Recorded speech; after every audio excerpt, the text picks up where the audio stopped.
Selamat berjumpa dalam Suara Pertobatan. Firman Tuhan hari ini disampaikan oleh Bapak Pendeta Remedi Perangin-Angin MD. Selamat mendengarkan.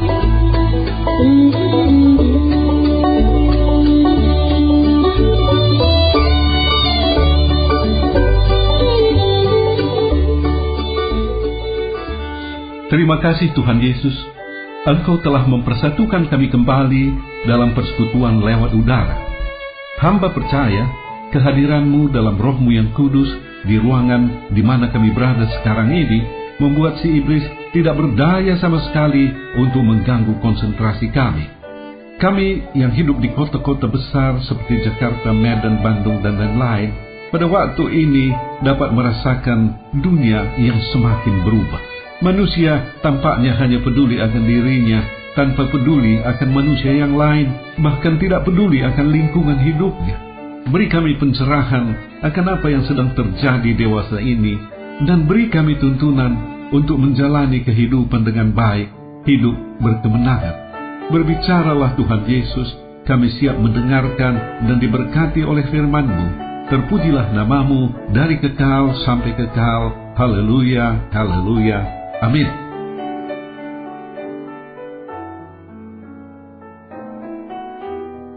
Shalom, apa kabar?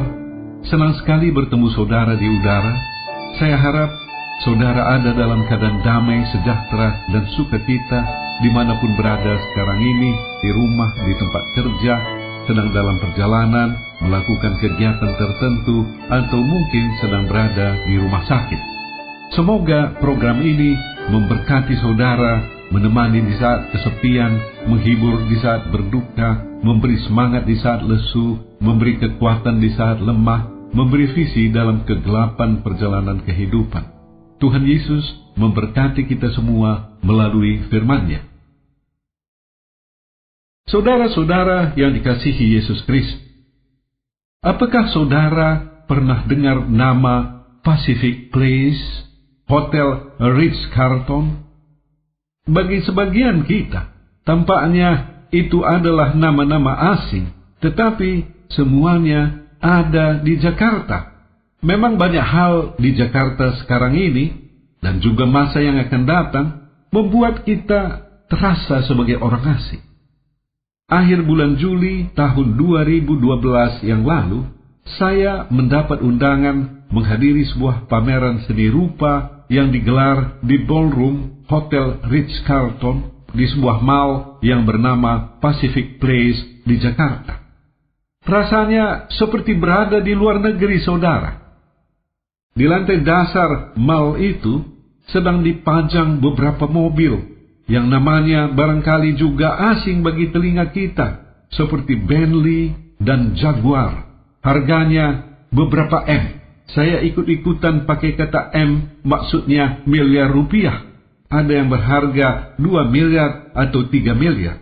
Dengan uang 3 miliar, berarti kita bisa memberikan uang kepada antrian yang terdiri dari 3.000 orang, masing-masing 1 juta rupiah. Jumlah yang luar biasa besar. Harga mobil sampai 3M di jalanan kota Jakarta. Bukan main. Sebelum dimulainya acara, kami sempat berjalan ke beberapa toko di mall itu. Di tempat yang jual peralatan elektronik, dipajang sebuah TV berharga 77 juta rupiah. Ada lagi mesin cuci seharga 14,5 juta rupiah, katanya bisa membilas selembut gerakan tangan manusia.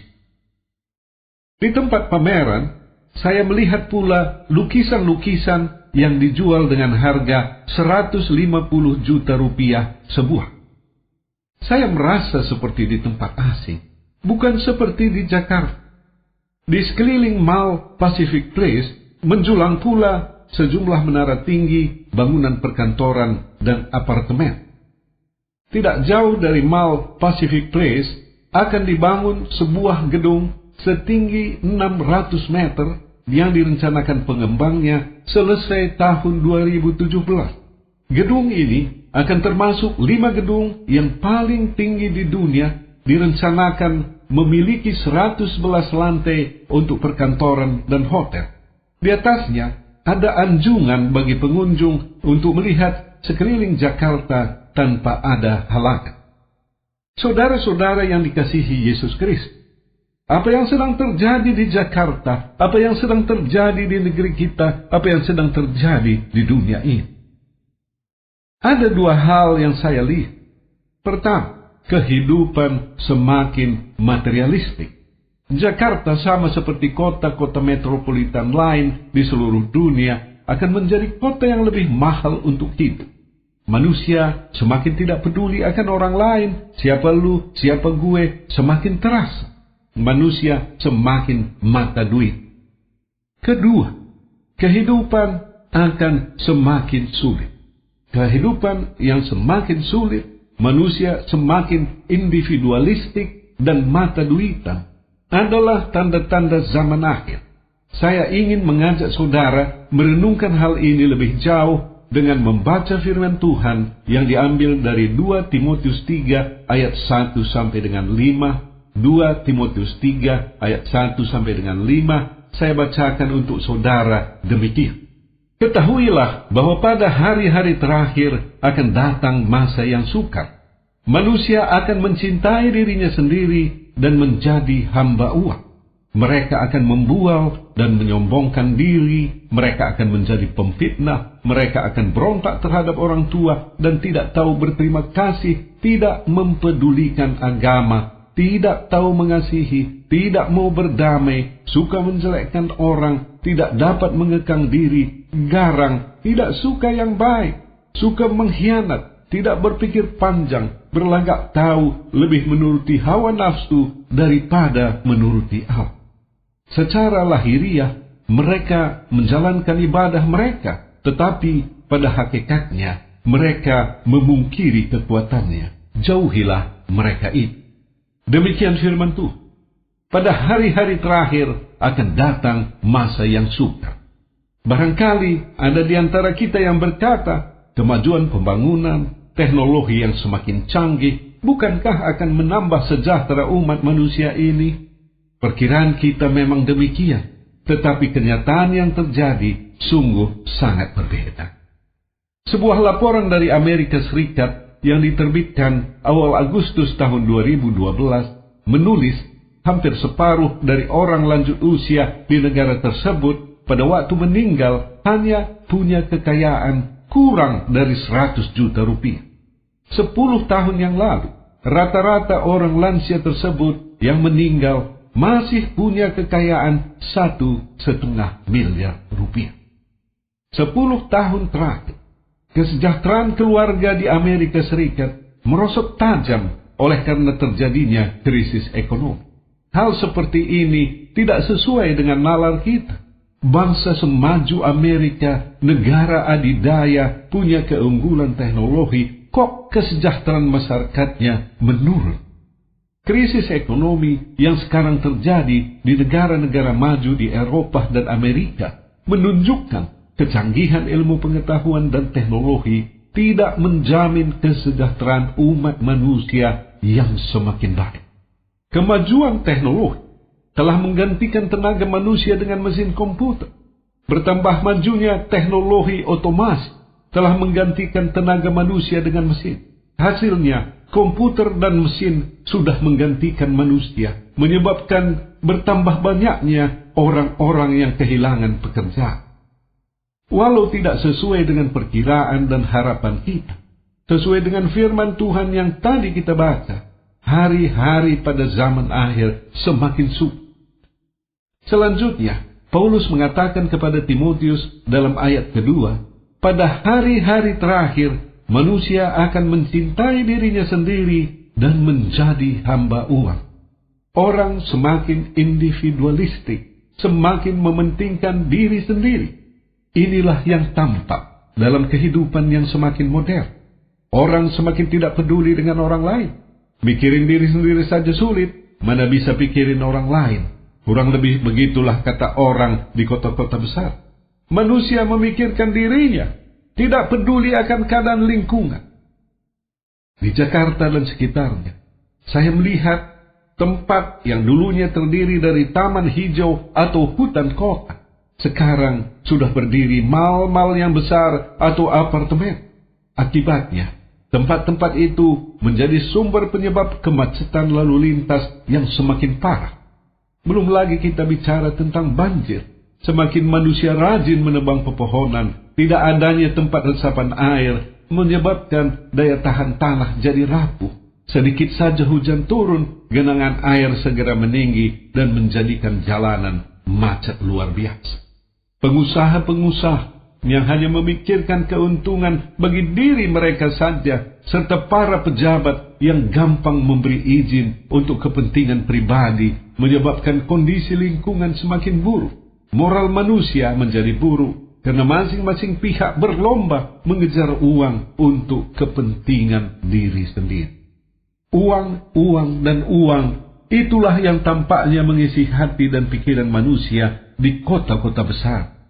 Orang mau melakukan apa saja demi uang. Benarlah apa yang dikatakan Paulus, akar segala kejahatan ialah cinta uang. Kita mungkin pernah membaca cerita tentang Gehazi, pembantu Nabi Elisa dalam 2 Raja-Raja pasal 5. Sewaktu panglima Raja Aram namanya Naaman sembuh dari sakit kusta, ia mendatangi Nabi Elisa menyampaikan rasa terima kasih, memberikan perak dan barang-barang lainnya yang dibawanya dari negeri Arab. Tetapi Elisa tidak mau menerimanya. Tetapi sebaliknya, Gehazi, pembantu Nabi, mendatangi rombongan panglima Aram dan berkata bahwa ia diutus Nabi Elisa untuk menerima sesuatu dari Naaman. Gehazi, pembantu Nabi Elisa, berbohong, ia berdusta. Naaman memberikan sejumlah perak kepada Gehazi dan menyimpannya. Tetapi Gehazi terkejut. Ternyata Nabi Elisa mengetahui apa yang sudah diperbuatnya. Elisa berkata kepada Gehazi, "Sekarang engkau telah menerima perak, dan dengan itu dapat memperoleh kebun-kebun, kebun zaitun, kebun anggur, kambing, domba, lembu, sapi, budak laki-laki dan budak perempuan. Tetapi penyakit kusta Naaman akan melekat kepadamu dan kepada anak cucumu untuk selama-lamanya." Sungguh tragis, saudara. Gehazi, orang dekat hamba Tuhan, sekarang menderita seumur hidupnya, bukan dia sendiri saja, tetapi seluruh keturunan. Gehazi adalah gambaran manusia, gambaran dari kita pada waktu diperhadapkan dengan emas, permata, dan berlian. Mata kita menjadi hijau. Manusia lupa daratan, manusia melupakan Tuhan, dan untuk mendapatkan harta benda itu, manusia tidak peduli apa yang dilakukannya. Gehazi berdusta kepada Naaman. Gehazi mendapatkan harta yang banyak, tetapi ia mendapatkan kutuk seumur hidup, bahkan sampai pada anak cucu. Uang tidak membawa kebahagiaan bagi Gehazi. Uang tidak membawa kebahagiaan bagi manusia-manusia yang hidup dari korupsi, yang hidup dari kejahatan, yang hidup dari merampas hak orang lain. Mereka punya harta banyak, tetapi ada kutuk yang melekat pada dirinya, bagi keluarga, bahkan pada keturunannya, kalau orang ini tidak bertobat. Terbongkarnya tindakan-tindakan korupsi yang diberitakan media menunjukkan kecintaan manusia terhadap uang. Banyak orang mengatakan korupsi di Indonesia sudah menjadi budaya. Kalau saudara dan saya melihat keadaan ini semakin menjadi-jadi, barangkali kita juga sependapat bahwa inilah tanda-tanda kehidupan pada hari-hari terakhir, atau kita sudah memasuki bagian terakhir dari perjalanan umat manusia.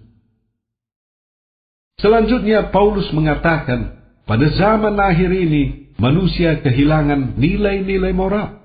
Mereka akan membual dan menyombongkan diri. Mereka akan menjadi pemfitnah. Mereka akan berontak terhadap orang tua dan tidak tahu berterima kasih, tidak mempedulikan agama, tidak tahu mengasihi, tidak mau berdamai, suka menjelekkan orang, tidak dapat mengekang diri, garang, tidak suka yang baik, suka mengkhianat, tidak berpikir panjang, berlagak tahu, lebih menuruti hawa nafsu daripada menuruti Allah.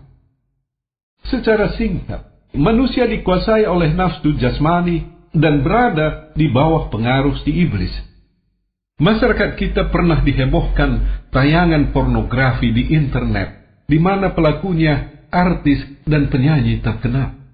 Tayangan yang meracuni jiwa anak-anak muda seperti itu bebas dilihat di internet. Tayangan-tayangan seperti itulah mendorong terjadinya kejahatan seks, pemerkosaan, dan hubungan seks di luar nikah. Pelaku pria tayangan porno itu kemudian diadili dan dihukum penjara. Pada hari pria ini keluar dari penjara, saya tidak habis pikir sama sekali. Ia disambut sebagai seorang pahlawan oleh penggemar. Seorang pelaku pornografi disambut bagaikan pahlawan. Apakah masyarakat kita adalah masyarakat yang sakit? Baik saudara, kita tentu saja tidak bisa mengubah masyarakat ruh. Yang bisa kita lakukan adalah mengubah diri kita. Kalau kita sebagai anggota masyarakat mempertahankan nilai-nilai moral Kristiani, ini merupakan sumbangan bagi terciptanya moral yang lebih baik dalam masyarakat. Terakhir, kita akan melihat ayat yang kelima. Secara lahiriah, mereka menjalankan ibadah mereka, tetapi pada hakikatnya mereka memungkiri kekuatannya. Jauhilah mereka itu. Saya kira ayat kelima ini cukup menarik, karena manusia pada zaman akhir bukan meninggalkan ibadah. Manusia tetap beribadah secara lahiriah, mengunjungi rumah-rumah ibadah. Di negeri kita, hal ini tampak jelas, kita semua merasakannya. Semua umat beragama mengunjungi rumah ibadah masing-masing. Indonesia sering disebut sebagai negeri yang agamis. Para pemeluk agama secara lahiriah tampak rajin beribadah. Dalam kaitan ini, saya pernah membaca tulisan seorang pengamat yang mengatakan Indonesia termasuk masyarakat paling agamis di dunia. Katanya pula, Indonesia termasuk negara paling korup di dunia. Dari 146 negara, Indonesia tercatat dalam kelompok 10 besar negara yang paling korup di dunia. Jika warga Indonesia agamis, maka siogianya masyarakat kita lebih santun dan beradab, keadilan sosial lebih terjamin, dan yang terpenting, korupsi tidak menjadi bagian budaya bangsa ini. Saudara-saudara yang dikasihi Yesus Kristus, apa yang diutarakan oleh pengamat-pengamat memperlihatkan betapa tepatnya ayat yang ditulis Paulus kepada Timotius. Pada hari-hari terakhir, manusia memang tetap beribadah, tetapi hanya secara lahiriah. Apa yang kita akan lakukan, saudara, dalam keadaan seperti ini? Saya teringat akan ilustrasi tentang seorang muda yang idealis, yang ingin merubah bangsanya ke arah yang lebih baik. Tampaknya, usaha ini terlalu sulit untuk dicapainya. Ia kemudian membatasi objek perubahan itu untuk masyarakat di kota tempatnya tinggal. Ternyata itu pun ia tidak bisa ubah. Ia kurangi lagi targetnya. Bukan masyarakat yang ia akan ubah, tetapi keluarganya saja. Ternyata keluarganya pun ia tidak bisa ubah, dan akhirnya ia revisi kembali targetnya. Ia akan melakukan perubahan pada dirinya sendiri.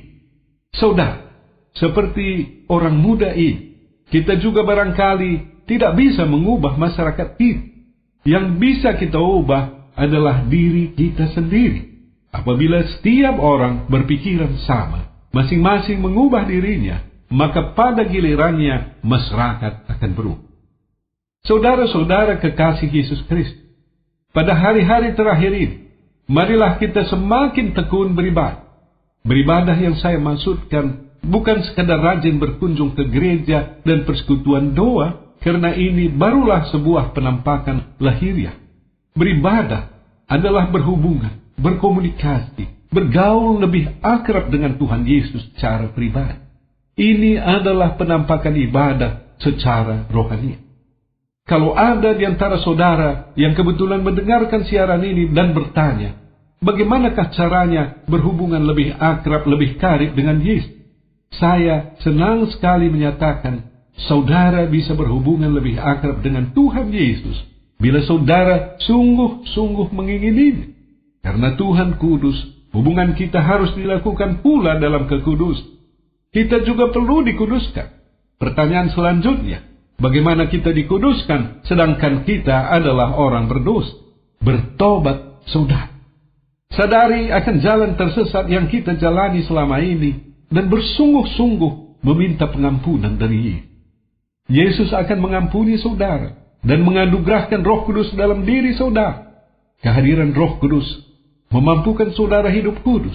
Kehadiran Roh Kudus menjadikan saudara sebagai anak Allah, biji mata Allah, dilindungi, dipelihara, dan diberkati. Saat kedatangan Yesus kedua kali semakin dekat, peluang pertobatan di dalam Yesus Kristus masih terbuka. Tetapi akan tiba saatnya, pintu pertobatan itu akan tertutup. Dalam Wahyu 22 ayat 10 dan 11 tertulis, "Lalu ia berkata kepadaku, jangan memeteraikan perkataan-perkataan nubuat dari kitab ini, sebab waktunya sudah dekat. Barang siapa yang berbuat jahat, biarlah ia terus berbuat jahat. Barang siapa yang cemar, biarlah ia terus cemar. Dan barang siapa yang benar, biarlah ia terus berbuat kebenaran. Barang siapa yang kudus, biarlah ia terus menguduskan diri." Tiba saatnya, pintu pertobatan sudah tertutup, dan penghakiman manusia, pribadi lepas pribadi akan berlangsung. Yesus Kristus akan bertindak sebagai hakim. Bagi orang-orang berdosa, kedatangan Yesus kedua kali adalah suatu peristiwa yang sangat menakutkan dan sangat mengerikan. Sebaliknya, bagi pengikut Kristus yang sudah didiami Roh Kudus, kedatangan Yesus kedua kali menggenapi sukacita surgawi yang tidak bisa kita bayangkan. Pada waktu sangkakala berbunyi, nama saudara dan saya ada dipanggil. Terpujilah Tuhan kita Yesus Kristus dari kekal sampai kekal. Amin. Bagi saudara yang merasa dijamah oleh firman Tuhan, oleh Roh Kudus, sehingga menyadari dosa saudara, hidup tersesat selama ini, ikuti saya mengucapkan sebuah doa sederhana. Tuhan Yesus, ampuni hamba yang berdosa ini. Sungguh-sungguh kusadari dosaku. Aku memohon pengampunanmu. Aku rindu pimpinanmu dalam perjalanan hidupku ke depan ini. Haleluya, haleluya, amin. Bagi saudara yang sedang sakit, saya undang meletakkan tangan di bagian tubuh yang sakit, atau pusatkan hati pada penyakit itu, apapun bentuk dan manifestasinya. Saya akan berdoa bagi saudara. Seturut dengan firman-Mu, dalam pekabaran Injil, ada kuasa mujizat termasuk penyembuhan. Tuhan Yesus, jamah setiap saudara yang sedang sakit, yang sedang mendengarkan siaran ini, sembuhkan mereka. Haleluya, haleluya, amin. Bagi saudara yang punya akar pahit, luka jiwa, tidak bisa mengampuni seseorang atau beberapa orang karena perbuatan mereka yang sangat melukai hati saudara, saya rindu berdoa bagi saudara. Tuhan Yesus, tolong lawat saudara yang punya akar pahit luka jiwa. Saudara kami tidak punya kemampuan mencabutnya, tetapi Engkau sanggup Tuhan Yesus. Cabutkan akar pahit itu. Haleluya, haleluya, amin. Akhirnya, hamba berdoa untuk seluruh pendengar siaran ini, dimanapun mereka berada. Berkati mereka secara keluarga dan pribadi. Berkati pekerjaan, usaha, dan studi mereka. Terpujilah namamu dari kekal sampai kekal. Haleluya, haleluya, amin.